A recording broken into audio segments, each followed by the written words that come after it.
美军撤出阿富汗以后，会不会把兵力都部署到印太地区，与中国展开大国博弈？答案是肯定的。美国又有没有可能集中更多兵力对付中国呢？我们有请曹卫东老师为大家解读一下。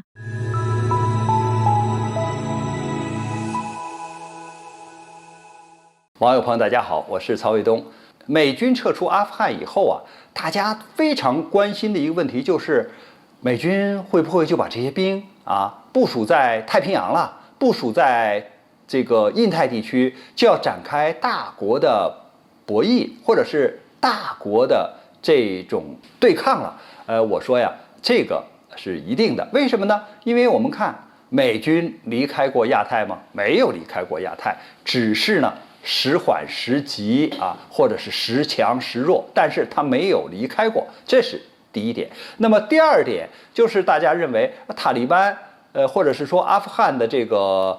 战场一直拖着大量的美军，使他陷入了泥潭。现在好像拖出了泥潭，他就会集中精力，把他的这些冷战的思维，或者把他的这些兵力往这个西太平洋方向部署，然后呢展开他的大国的对抗。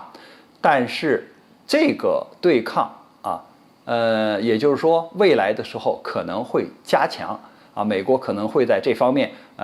就是这个区域里边挑动更多的这种军事摩擦，或者是制造新的一些矛盾。但是我们还应该看到，就是美军的这种全球部署、前沿部署的战略没有改变。你看这次他的一些这个军舰或者是一些飞机撤到哪儿去了？波斯湾去了，对吧？波斯湾，然后呢，他干什么去了？他说是我要感谢波斯湾周边的这些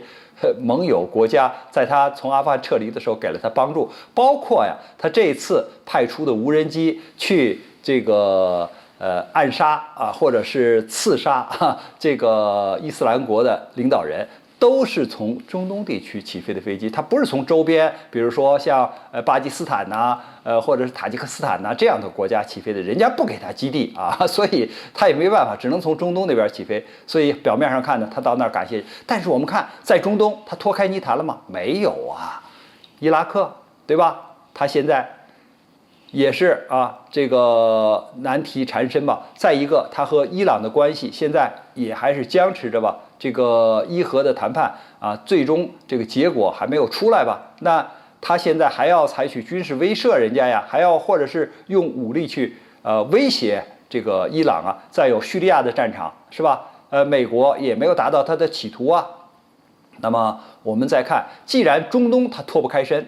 那他当然就要在这里边继续下去，那这些麻烦可能也会加剧或者是上升，那这就是一个新的泥潭这美军他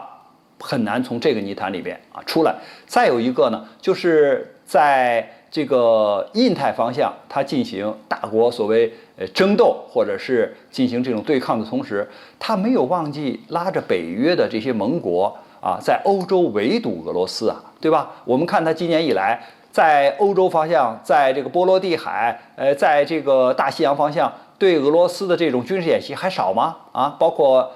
拉着乌克兰等等这样的各种的演习。所以我们说呢，在未来的时候美国它的这种拉着北约进行北约东扩的这个战略不会改变的。那既然美国在中东有驻军，还可能产生更大的麻烦那么在就是欧洲方向还要拉着北约围堵俄罗斯还要搞大国的对抗。那么当然在亚太地区，它也是要推行它的这种所谓印太战略那既然有这么多的这种泥潭，我认为这就对美军的这种挑衅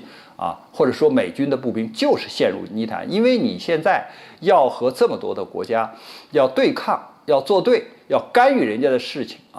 这个你想用这种军事手段解决一切问题，这是不可能的。所以美军如果不接受在阿富汗的这些教训，或者是其他的一些战场上的教训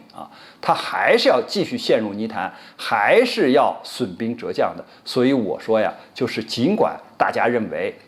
下一步美军从阿富汗撤军以后，可能会把这种军事的力量或者是他大国军事对抗的矛头放在西太，但是我们必须要说，就是美国的这个总的战略不会改变，他想把这个军事力量都集中在印太地区是不可能的啊，所以我们可以预判，美国仍然还是要把他的兵力进行这种全球的部署，他只是在战略上可能用更大的力量来进行这种大国的对抗，而不是过去所谓的反恐。关于这个话题呢，我们今天就聊到这儿，感谢大家关注本栏目，我们下期节目再见。